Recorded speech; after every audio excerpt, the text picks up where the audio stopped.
Jadi bila baca surah Al-Waqiah contohnya, dengan harap kita tidak ditimpa kepapaan, dibenarkan dalam Islam. Tapi mesti niat yang paling utama, baca mengharap pahala daripada Allah. Kemudian niat supaya kita tidak jatuh miskin. Dan siapa yang membaca surah Al-Waqiah, insya-Allah tidak akan apa-apa. Pasti tidak akan apa-apa. Kenapa?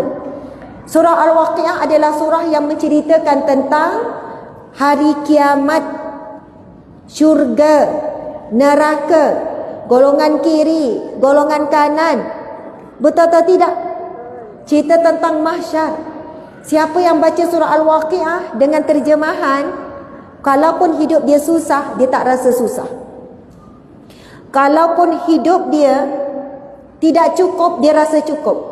Kerana surah Al-Waqiah itu memberi gambaran tidak ada yang lebih baik melainkan indahnya syurga Allah. Allahu Akbar. Muslimin muslimat dimati Allah sekalian.